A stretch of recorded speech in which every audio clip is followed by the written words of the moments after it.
नमस्कार. मला मागून 2-3 दिवस झाले अनेक आता ज्या काही स्थानिक स्वराज्य संस्था म्हणजे नगरपालिका आणि महानगरपालिकेच्या निवडणुका झाल्या. जसं आता आमदारकीची निवडणूक होणार आहे आणि ती स्थानिक स्वराज्य संस्थेमधून होणार आहे. याच्यामध्ये 3 संस्थेचे लोक, स्थानिक स्वराज्य संस्थेचे लोक मतदान करू शकते. जिल्हा परिषद, नगरपालिका आणि महानगरपालिका. तर मला खूप लोकांचे फोन आले. आमचा एक मतदारसंघ आहे वर्धा, चंद्रपूर, गडचिरोली.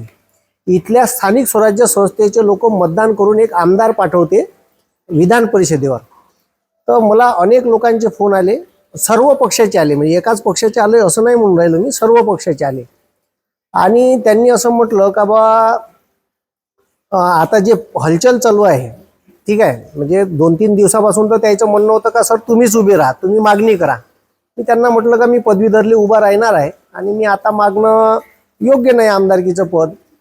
आणि मला असं कळलं होतं का शिवानीताई उभ्या राहणार आहे, पण आता पुन्हा बातम्यामध्ये असं चालू आहे का पक्षश्रेष्ठी वगैरे ठरवतील.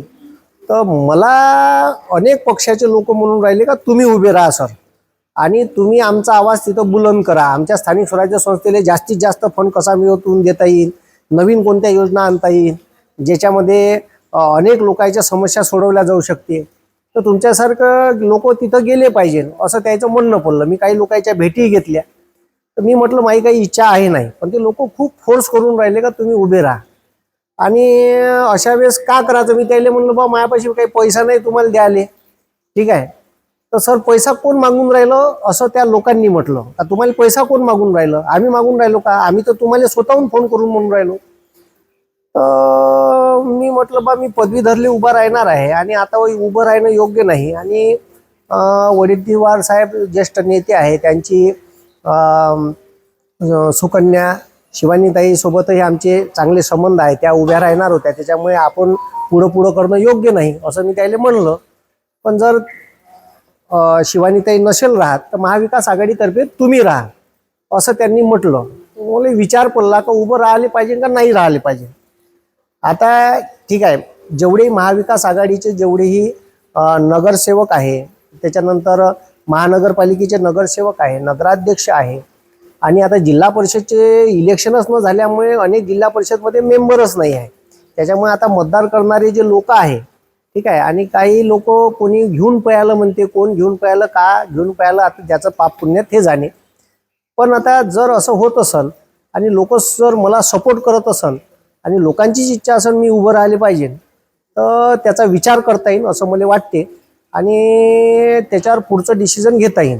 आता अवघ्या काही 15 ते 20 दिवसामध्ये म्हणजे असं समजा का 20-25 दिवसामध्ये इलेक्शन लागू शकते स्थानिक स्वराज्य संस्थेचं. तर जे लोक नगरसेवक आहे त्यांनी मला सांगा मी उभं राहिले पाहिजे का, तुमचा सपोर्ट असेल तर मी फुल फेजनं मैदानात उतरीन.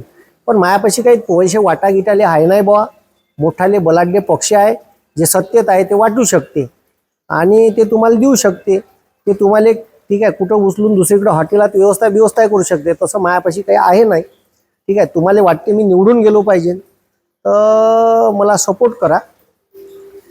म्हणजे तुमची इच्छा असेल तर, म्हणजे मला असं काही हे नाही. मला खूप फोन आले 2-3 दिवसापासून, मी टाळाटाळ करून राहिलो होतो का आपलं असं ठीक आहे म्हणणं योग्य नाही आणि अशा वेळेस काय करावं बा असा मला विचार पडला.